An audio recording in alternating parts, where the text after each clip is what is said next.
halkani waa BBC Afrikada Bari saacadu waa 2 duhurnimo oo gaw ah waxaad naga dhageysan kartaan mowjadaha gaagaaban FM-yada iyo boggeena internetka ee bbcsomali.com.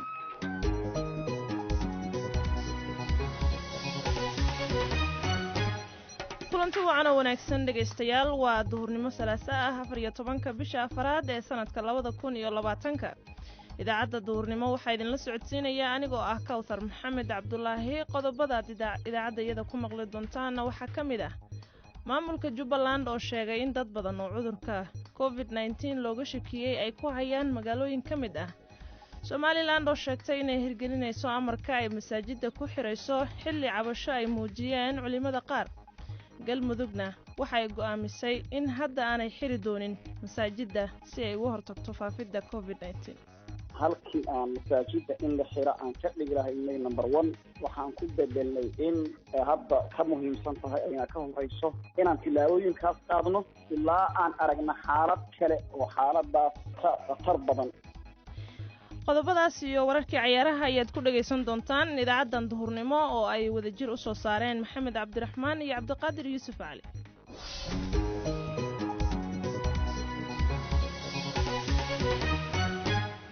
marka hore waxaad ku soo dhawaataan warkii dunida iyo Cabdinaasir Saxan Saxo. mahadsanid Kawthar.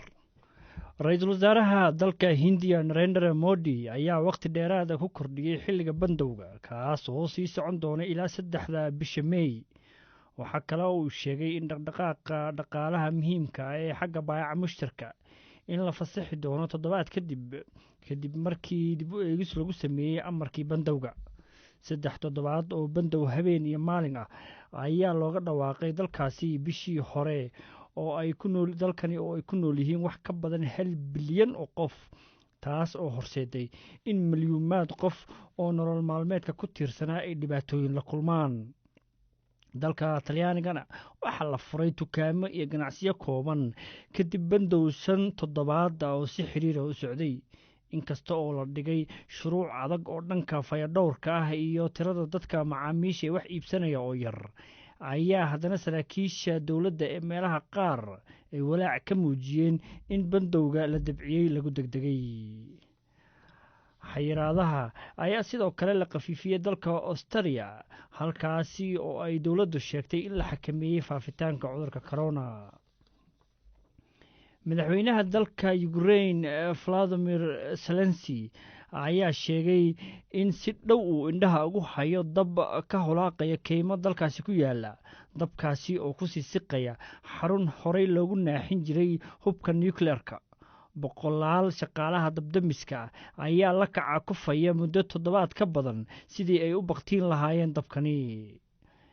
mas-uuliyiinta dowladda dalka Kuuriyada Koonfureed ayaa sheegay in Kuuriyada Waqooyi ay tijaabisay gantaalo kuwa ridada dhexe ah, kuwaasi oo lagu ganay dhanka gacanka badeed ee xeebaha galbeed. waa tallaabooyinkii ugu dambeeyay ee military ee ay waqooyiga ku dhaqaaqdo. ugu dambeyntiina kumanaan kun oo muwaadiniin u dhashay dalka Pakistan oo ka xoogsanaya dalalka gacanka Carabta ayaa baaq u diray dowladooda si ay dib ugu celisay dalkooda kadib markii ay shaqo la'aan ku dhacday sababo la xiriira bushiga corona. mas-uuliyiin dowladda u hadlay waxa ay sheegayaan in ugu yaraan 10,000 oo qof oo dadkani ka mid ah ay shaqooyinkoodii lumiyeen maalmihii la soo dhaafay. warkiina waa naga intaas. aad buu u mahadsan yahay Cabdinaasir Saxan Saxo oo inala socodsiinayay warkii dunida. halkaad ka dhageysanaysaanna waa BBC. waa hagaag duhur wanaagsan mar kale dhageystayaal. aynu ku bilaabnay maamul goboleedka Jubbaland ayaa sheegay in 10 qof oo looga shakisan yahay fayraska corona lagu arkay magaalooyin ay ka mid yihiin Kismaayo, Doobley, Ceelwaaq iyo Beledxaawo, iyadoo 2 kiis ee ugu horeeyay ee cudurkaasi laga helay 2 qof oo ku nool magaalada Kismaayo. maamulka ayaa wada dadaalo lagu hirgelinayo xarumo karantiil iyo kuwo daweyn si loola tacaalo faafitaanka cudurka COVID-19. wasiirka arrimaha gudaha ee Jubbaland Maxamed Warsame Darwiish oo sidoo kale madax ka ah guddiga ka hortaga cudurka ayaa b b c da u sheegay in kiisaska Kismaayo laga helay lagu baaray shaybaarka qaranka ee ku yaala Muqdisho. wasiir Darwiish waxa uu u waramay wariyaha b b c da ee Muqdisho Ibraahim Maxamed Aadan. muddo intii waxaa jiray dad suspected marka qalab la'aan baa jirtay. qalabka markuu soo gaaray waa la baaray. wasaaradda caafimaadka ee dowlad goboleedka Jubbaland waxay noo xaqiijisay 2 kiis oo positive iyagina hadda waxaa la tacaalayaa isbitaalka iyo goobtii loogu talagalay. waxaa jira marka dad fara badan oo kale oo suspects hadda laga qabo matalan oo magaalooyin badan leh. hadda magaaladan Kismaayo 2 laga helay 32 suspect weeye. Dhobley 21 ayaa suspects hal keesna baaris buu ku maqan yahay oo Amazon iyo wasaaradda caafimaadka dowlad goboleedka ayaa ka shaqeynaya. WHO iyagoo la kaashanaya. Elwaq 4 suspect. Beled Xaawo waxaan maqlaynaa 14. tirada dadka laga shakiyay ee 2 kiis ay ka soo baxeen ee la baaray imisay ahayd 32 kiis oo magaalada Kismaayo gudaheeda waa suspects qalabka aad ku baarteen xageed kaga yimid ee aadan markii hore haysan anaga WHO ayaa waxay noo koontay 30 kit bayna siinaynaaba ay tiri laakiin waxa noo yimid Kismaayo 9 kit 15na waxay geeyeen dollars marka isla markiiba waa la qaaday iyaga qaaday magaalada madaxda Muqdisho loo qaaday dabadeedna jawaabta iyaga xalan ugu soo celiyay sidaas aanu ku helnay waana garanaysaa 9 kit oo mid walba markii qofka looga qaado wax isla markiiba la tuurayo iyo dadka suspectiga inta farqiga u dhaxaysa marka waxa lagu soo baaray shaybaarka qaranka ee Muqdisho ku yaala wasaaradda caafimaadka ee dowladda federaalka arrintan ma kala hadasheen oo ma iswadaarsateen macluumaadka arrintan la xiriira wasaaradda iyo wasaaradda caafimaadka dowlad goboleedku waa wada xiriiraan waana isweydiistaan way iswadaarsadaan xogaha annaguna de official ayaanu u ilaaminay WHO-na 2 meeloodba waa ka shaqaynaysaa kiisaska magaalooyinka kale ee laga shakisan yahay iyaga maxaa laga yeelayaa meelaha qaarkood aad bay u fog yihiin wallahi waxa laga yeelaya de waxa weeye dhammaan anagu caalamka iyo dowladda Soomaaliya intaba mucaawinaan weydiisanay sidii loo gaari lahaa iyo sidii looga shaqayn lahaa maxaa yeelay awooddeedii baa iska yar arrinta ku saabsan magaalada gudaheeda Kismaayo ee xarumaha aad diyaariseen ee la tacaalidda ama karantiilka iyaga maxaad nooga sheegi kartaa anagu waxaanu diyaarinay hadda 3 meelood baan priority koobaad waxaanu samaynay meel xarun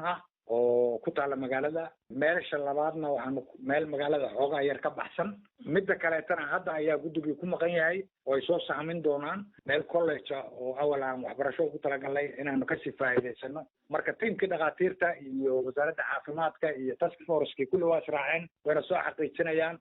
hadday soo approve gareeyaanna goobta 3aad bay noqon doontaa wasiir 2 qof ee hadda xanuunka laga helay waxaad ku haysaan isbitaalka weyn ee magaalada marka taasi soo dhibaato kale ma aha in dadkii isbitaalka dawooyinka iyo waxyaabaha kale u soo doonanayay ee arrintani saamayso adeer isbitaalka laguma haya meel gaar ah oo guriga lagu hayaa gacantana waxa ku haya dhaqaatiir baa ku haya dabadeedna mar dhow waxaan ugu wareejin doonaa goobaha aan cayinnay wasiir waxaan wararka ku haynaa in magaaladu sideedii caadiga ahaa u furan tahay marka taasi sow ma keeni karto in cudurku uu sii faafo bandow waanu ku soo rognay dhaqaaqa waa joojinay wax soo gala iyo wax baxana waanu ka joojinay marka hawsha si fiican bay hadda u socotaa ciidamada amnigana waan dhaqaajinay wacyigelintiina waa ku dhinac wadnaa culummadii intellectualkii ururadii bulshada hadda guddi walba guddi baa la fadhiya wacyigelintana waa ku daraynaa meediahana waa ka gudbinaynaa ficilna waa ku daraynaa bandowgaas haddaad noo fasirto waa noocee adeer in habeenkii 7 ilaa iyo salaada subaxiga inaan waxba dhaqdhaqaaqa jirin hoteelada inaan la isugu imaanin shirar inaan la qaban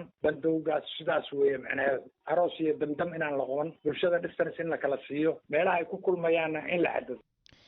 wasiirka arrimaha gudaha ee Jubbaland Maxamed Warsame Darwiish ayuu kaasi ahaa wuxuuna u waramayay wariyaha BBC-da ee magaalada Muqdisho Ibraahim Maxamed Aadan markana Somaliland jamhuuriyadda iskeed ugu dhawaaqday madax banaanida ee Somaliland ayaa sheegtay inuu hirgeliyo go'aanka ay ku xayirayso masaajidda kadib markii ay soo baxeen culimo ka biyo diidan arrinkaasi wasiirka warfaafinta ee Somaliland Saleebaan Cali Koore ayaa BBC-da u sheegay in go'aankaasi ay kala tashadeen culimada qayb ka mid ah isla markaana ay ujeedadu tahay in shacabka laga badbaadiyo cudurka COVID-19 ee sida aadka ah u faafa wasiirka ayaa sidoo kale ka waramay amar ku aadan inay Somaliland ka baxaan ajaanibta sharci darrada ku jooga waxa uu u waramay wariye Cabdullaahi Jaamac masaajidada waxaanu la tashanay dadkii aqoonta iyo cayaanta diinta jamhuuriyadda Soomaaliland oo aanu mar iyo laba iyo saddex ba la tashanay waxaanu isla garanay inay qof kasta oo muwaadin reer Soomaaliland maadaama laga baqayo faafitaanka cudurkan inuu gurigiisa ku tukado annaguna tiibaanu niri muwaadiniinta waxaanu faray inay guryahooda ku tukadaan waana arrin hore uga dhacday dalalka islaamka iyo diinta islaamkuna ansixinayso culimada waxaan leeyahay isku mid baynu nahay isku dal baynu nahay isku deegaan baynu nahay masaajidka waa ku wada tukanaa waxaa dadkii aqoonta u lahaa xanuunada waxay sheegeen in ay loogu tuhum badan yahay inay tahay meelaha la isugu sidaa daraaddeed annagu ujeeddadayadu masaajida xidhis maahee waa badbaadada dadka iyo ummadda reer Soomaaliland ee islaamka ah waxay qaar ku doodayeen saacadul wasiir waxa isku soo beegmay bishii barakaysanada Ramadaan oo aad loo cibaadaysan jiray la ducayn jiray la soo iman jiray iyo masaajidada la xidhayo inkastoo meelo badan oo xaramka ku jira way xidhan yihiin horta waad ogtihiin bisha Ramadaanna inay bil la filayay oo Ilaahay jideeyay oo sharci ah ay tahay xanuunkanna Ilaah baa keenay wax xukuumaddu ay shaqo ku leedahay ma marka masaajidada iimaatikooda laga hadlayo xanuunkan baa laga hadlaya salaadii iyo waajibaadkii bisha Ramadaanba sideeda u jiraya qof kasta oo Ilaahay uu amaawiirta ku bixiyay culimada diyaar waxaanu nahay inaynu ka wada tashanno wixii madmadow soo galo laakiin inayna noqon ummad iska hortimaata si aynu xanuunkan ugu midowno waxaanu rabnaa inaynu wadaado iyo dadka aqoonta leh iyo dawladda iyo xukuumadda iyo cayaanta bulshada reer Soomaaliland inaynu ka midowno fikirkiisa qodobada soo saartay waxa ku jirtay in ay dalka ka baxaan dadka aan sharciga haysan tirokoob ma haysan dadka aan sharciga haysan ee wadanka ka baxaya isla markaana miyaanay dhici karin dadka hadda dhaqaaqaajistaan in isaga laftigiisa xanuun faafidii ay halkaas ka soo baxaan dalalka adduunka oo dhan baa isticmaalay waa kelmad uniforma oo Ethiopia Djibouti dhammaan la wada isticmaalay dadka aan dalka u dhalan ee aan sifaha sharciga ah ee ay ku joogan lahayn inay ka baxaan haddana xukuumaddu go'aankaas ay qaadatay waxaana ku celinayaa waa inay ka baxaan waqtigaasi se waa 5 cisho diyaaradana ma jiraan xuduuduna way xidhan yihiin markaas oo bixi karaan dadka aanu leenahay ka baxa intooda badan dad diyaarada ku yimid ba waa dad dhulka ku yimid iyagana amarka way qabaan dalkooda haday aadayaan annaguba qof Soomaaliland oo dalka soo galay ma diidi karo marka cid dalkiisa loo diidi karaa ma jirto dadkii shalay ay sheegteen in laga helay xanuunka coronavirus ma gudaha wadanka ay joogeen mise wadada dibadda ka yimid oo marka dibadda kale ma xanuunka ilaa iyo hadda saddexda qof baa la tilmaamay anigu ka wasiir ahaan sidaad ogtahay technical ma yahay wasaaradda caafimaadka ma yahay wasaarad baa shaqada leh iyada haysay iyada waday goobtay ku haysay waxay noo sheegtay dadkii 20 ka ahaa ee la diray ee shakiga laga qabay in saddex ka mid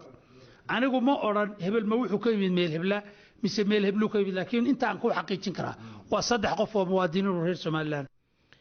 wasiirka warfaafinta Soomaaliland Saleebaan Cali Koore ayuu kaasi ahaa wariye Cabdullaahi Jaamac ayuu u waramayay isla wararka masaajidda iyo corona ayaan ku guda jirnaaye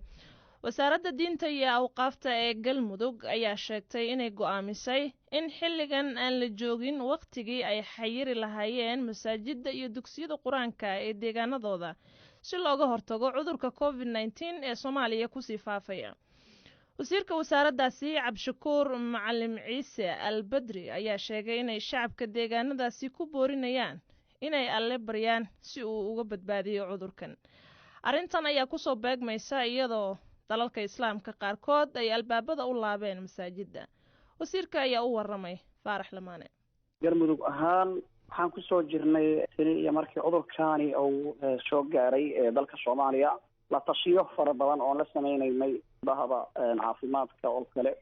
qaybaha kala duwan ee bulshada si gooniya culimada diinta macallimiinta oo runtii annaga si gaar ah noo quseeya ka wasaarad ahaan talooyinkii markaan aruurinay waxaa marka ay u bateen in aan hadeer qodobo muhiim aan u aragnay inay yihiin aan qaadno oo ah dadka in la wacyigeliyo in nadaafadii aad yani dadka loogu booriyo in quraan akhris wadar ah iyo kali intaba dadka aan soo jeedino dhahno ilaahay ha lagu baryo maadaama quraanka uu yahay isagu bogsasha ah oo lagu caafimaadayo fiihi shifaa linnaas ilaahay uu leeyahay waxaan kaleetoon iyadana boorinay adkaarta maaragtay muslimiinta nabiga uga tagay calayhi salaatu wasalaam in iyadana la akristo oo aad yacni loo laasimo halkii aan masaajida in la xiro aan ka dhigi lahaynay number one waxaan ku bedelnay in hadda ka muhiimsan tahay ayna ka horeyso inaan tilaabooyinkaas qaadno ilaa aan aragna xaalad kale oo xaaladaas ka khatar badan arrinta laakiin ugu muhiimsan waxay tahay masaajidda marka dhinacooda laga hadlayo waa meel ka mid a meelaha ay dadku ku kulmaan ama isugu yimaadaan cudurkanna waxa uu ku faafaa ayaa laleeyahay meelahaas oo kale oo dadku ay ku kulmaan ma aha qasdiga in laga soo horjeedo diinta iyo cibaadada iyo masaajidadii inay furnaadaan taas marka maadaama hadda adduunyadii masaajidii ugu waaweynayd ay xiran yihiin oo maanta aan xaramkii lagu tukanayn cudurkan daraaddiis maxaad adinku ugu dhiirigelinaysaan dadkii masaajidda inay yimaadaan waxaan ugu dhiirigelinaynaa walaalle waa laba arrimood in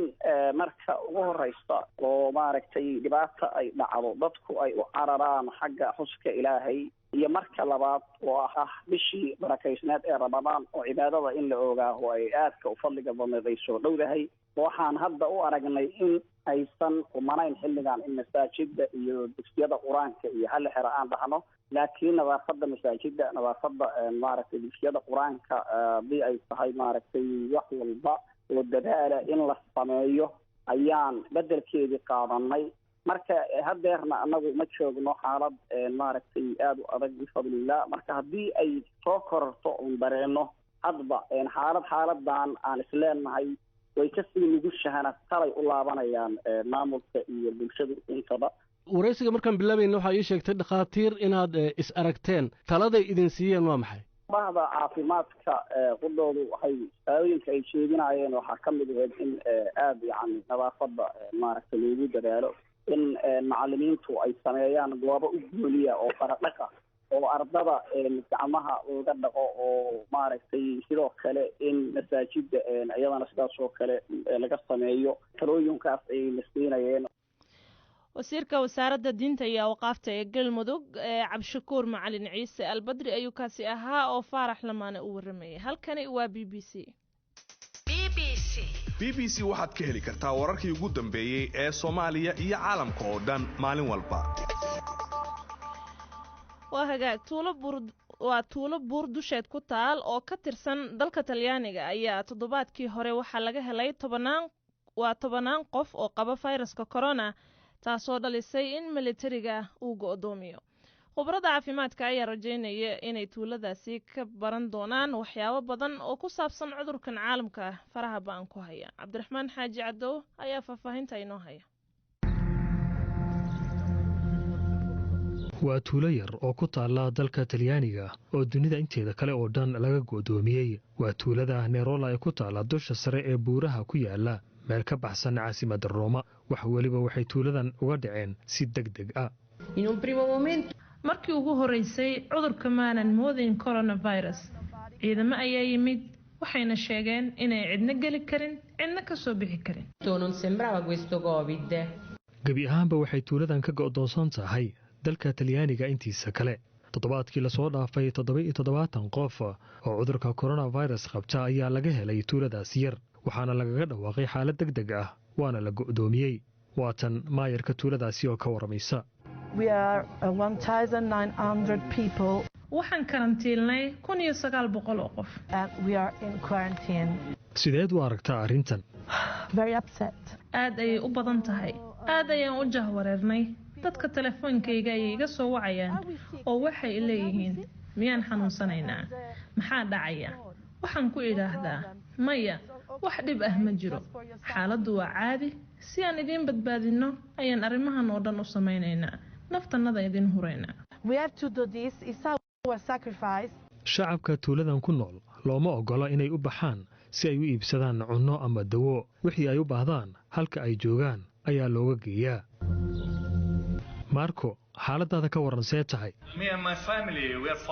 aniga iyo qoyskayga waan fiicannahay laakiin dadka halkan ku nool aad ay u cabsanayaan cabsi aad u badan sababtoo ah dadka ugu badan ee halkan ku nool waa dad da' ah maxaa looga baahday in tuuladan oo dhan karantiin la geliyo waxaan su-aashaasi weydiiyey mid ka mid ah xirfadlayaasha caafimaadka. waxaa keenay dadka uu cudur ka haleelay marka loo fiiriyo dadka tuuladan ku nool waa tiro aad u badan. hadda tuulada waxay isu beddeshay goob lagu sameeyo shaybaarka cudurka coronavirus. qof kasta oo tuuladaasi ku nool baaritaan ayaa lagu sameeyey. taniyo inta uu baaritaanka bilowday waxaa la baadhay 1800 oo qof oo ku nool tuulada Nerola. waxaan doonayaa dhammaan shacabka halkan ku nool inay baaritaan sameeyaan. waxaan wax walba u huraynaa bulshada caafimaadkeeda. codkaasina waxaa u dambeeyey warbixintii cabdiraxmaan xaaji cadow. markana baafinta waxaa si wada jira stuudiyaha BBC-da ee magaalada Nairobi idinkaga soo tabinaya anigoo ah Caasha Saciid Xasan iyo Samiir Cabdulaahi Jaamac. Samiir, mahadsanid Caasha. baafinta ugu horeysa maanta waxay naga soo gaartay Qadar Maxamuud oo jooga Gaalkacyo. waxa uu baafinayaa Samsam Maxamuud Barre. waxa ugu wardambeysay iyadoo ku sugan Mareykanka sanadii 2009. haddaba haddii ayna maqlaysa Samsam Maxamuud Barre ama bay jirto cid garanaysa, fadlan warkeeda ha la gaarsiiyo Qadar Maxamuud Barre iyadoo wixii waraa loo sii marin karo xafiiska baafinta bisha cas ee ku leedahay Gaalkacyo. Yaasmiin Cabdulaahi Khaliif oo joogta Gaalkacyo waxay baafinaysaa Cabdulaahi Khaliif waxa ugu wardambeysay isagoo ku sugan Yemen 2012. haddaba haddii uuna maqlayo Cabdulaahi Khaliif ama bay jirto cid garanaysa, fadlan warkiisa ha la gaarsiiyo Yaasmiin Cabdulaahi iyadoo wixii waraa loo sii marin karo xafiiska baafinta bisha cas ee ku leedahay Gaalkacyo. aadan xaashi wabar oo jooga Gaalkacyo waxa uu baafinayaa Axmed aadan xaashi. waxa ugu wardambeysay isagoo ku sugan Sacuudiga sanadii 2014. haddaba haddii uuna maqlayo Axmed aadan xaashi ama bay jirto cid garanaysa, fadlan warkiisa ha la gaarsiiyo aadan xaashi wabar iyadoo wixii waraa loo sii marin karo xafiiska baafinta bisha cas ee ku leedahay Gaalkacyo. Yaasmiin Cabdulaahi Khaliif oo joogto Gaalkacyo waxay baafinaysaa Cabdifataax Khaliif waxa ugu wardambeysay isagoo ku sugan Yemen 2014. haddaba haddii uuna maqlayo Cabdifataax Khaliif ama bay jirto cid garanaysa, fadlan warkiisa ha la gaarsiiyo Yaasmiin Cabdulaahi iyadoo wixii waraa loo sii marin karo xafiiska baafinta bisha cas ee ku leedahay Gaalkacyo.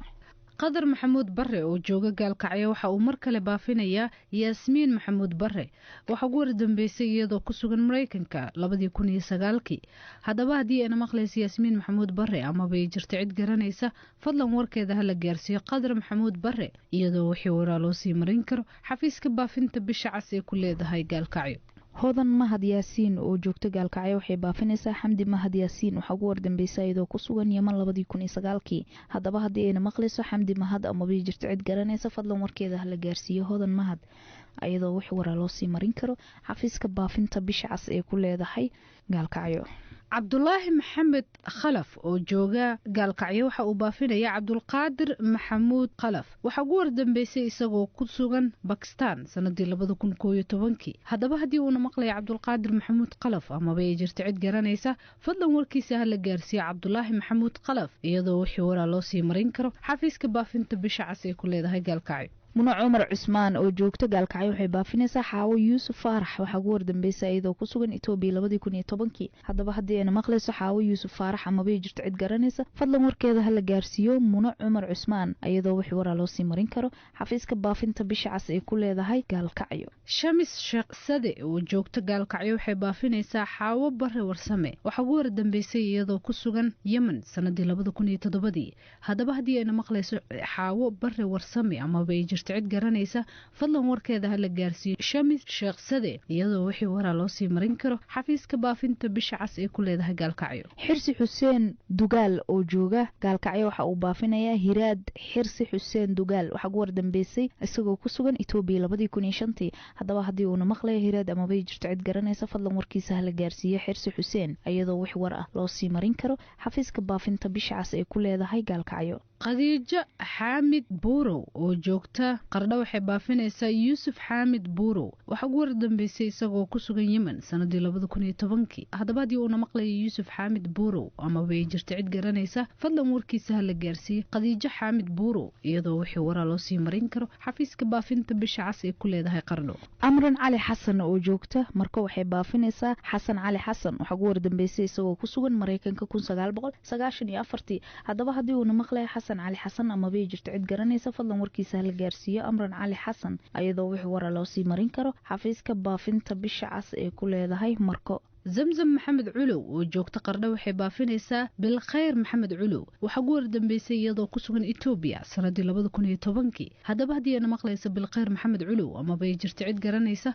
fadlan warkeeda hala gaarsiiyo zamzam maxamed culow iyadoo wixii waraa loo sii marin karo xafiiska baafinta bisha cas ee ku leedahay qardho nayruus maxamed oo joogta wisil waxay baafinaysaa siciid maxamed waxaa ugu wardambeysay isagoo ku sugan yeman 2003 haddaba haddii uuna maqlaya siciid maxamed amaba ay jirto cid garanaysa fadlan warkiisa la gaarsiiyo nayruus maxamed iyadoo wixii waraa loo sii marin karo xafiiska baafinta bisha cas ee ku leedahay wisil khadiijo axmed nuur oo joogta gaalkacyo waxay baafinaysaa caasho sheekh cabdulaahi waxaa ugu wardambeysay iyadoo ku sugan dalkani kenya sanadii 2013 haddaba haddii ayna maqlaysa caasho sheekh cabdulaahi amaba ay jirta cid garanaysa fadlan warkeeda hala gaarsiiyo khadiijo axmed nuur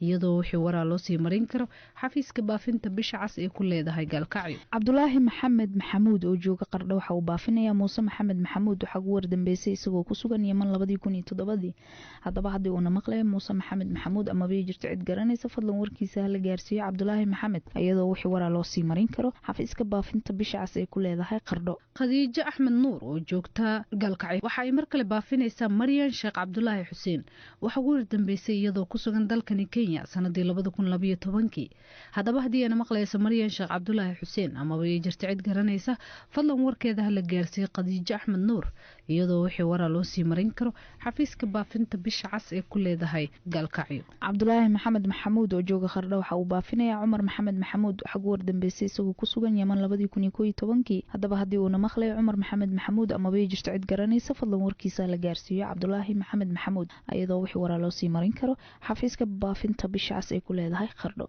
faadumo cabdulaahi salaad oo joogta gaalkacyo waxay baafinaysaa jaamac xasan sahal waxaa ugu wardambeysay isagoo ku sugan libiya sanadii 2014 haddaba haddii uuna maqlayo jaamac xasan sahal amaba ay jirto cid garanaysa fadlan warkiisa hala gaarsiiyo faadumo cabdulaahi salaad iyadoo wixii waraa loo sii marin karo xafiiska baafinta bisha cas ee ku leedahay gaalkacyo cabdulaahi maxamed nuur oo jooga qardho waxa uu baafinayaa sucaad maxamed nuur waxaa ugu wardambeysay iyadoo ku sugan talyaaniga 2009 haddaba haddii ayna maqlayso sucaad maxamed amaba ay jirto cid garanaysa fadlan warkeeda hala gaarsiiya cabdulaahi maxamed nuur iyadoo wixii waraa loo sii marin karo xafiiska baafinta bisha cas ay ku leedahay qardho safiye jaamac wardheere oo joogta gaalkacyo waxay baafinaysaa cabdulaahi jaamac wardheere waxaa ugu wardambeysay isagoo ku sugan ingiriiska sanadii 2005 haddaba haddii uuna maqlaya cabdulaahi jaamac wardheere amaba ay jirta cid garanaysa fadlan warkiisa hala gaarsiiyo safiye jaamac wardheere iyadoo wixii waraa loo sii marin karo xafiiska baafinta bisha cas ee ku leedahay gaalkacyo nadiiro macow maye oo joogta qardho waxay baafinaysaa abuukar macow maye waxaa ugu wardambeysay isagoo ku sugan suudaan 2007 haddaba haddii uuna maqlayo abuukar macow maye amaba ay jirto cid garanaysa fadlan warkiisa hala gaarsiiyo nadiiro macow maye iyadoo wixii waraa loo sii marin karo xafiiska baafinta bisha cas ee ku leedahay qardho mursal faarax shire oo jooga gaalkacyo waxa uu baafinayaa mustaf faarax shire waxa ugu wardambeysay isagoo ku sugan etoobiya sanadii 2013 haddaba haddii uuna maqlayo mustaf faarax shire amaba ay jirto cid garanaysa fadlan warkiisa hala gaarsiiyo mursal faarax shire iyadoo wixii waraa loo sii marin karo xafiiska baafinta bisha cas ee ku leedahay gaalkacyo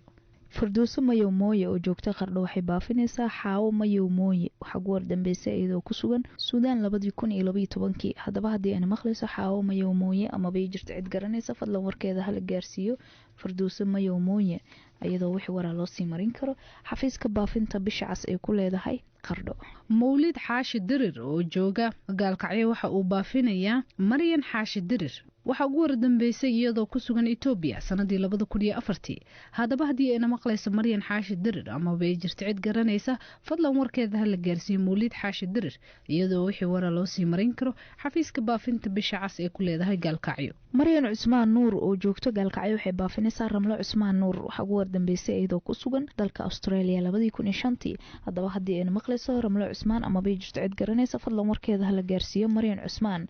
iyadoo wixii waraa loo sii marin karo xafiiska baafinta bisha cas ee ku leedahay gaalkacyo ama taleefonka lambarkiisu uu yahay 2529 eber 1654 eber 84. baafinta ugu dambeysana waxa ay naga soo gaartay mahad daa'uud shariif oo jooga wasil waxa uu baafinayaa xamdi daa'uud shariif waxa ugu wardambeysay iyadoo ku sugan ciraaq sanadii 2012 haddaba haddii aana maqlayso xamdi daa'uud shariif amaba ay jirto cid garanaysa fadlan warkeeda ha la gaarsiiyo mahad daa'uud shariif iyadoo wixii waraa loo sii marin karo xafiiska baafinta bisha cas ee ku leedahay wasil baafintan maanta waana gintaa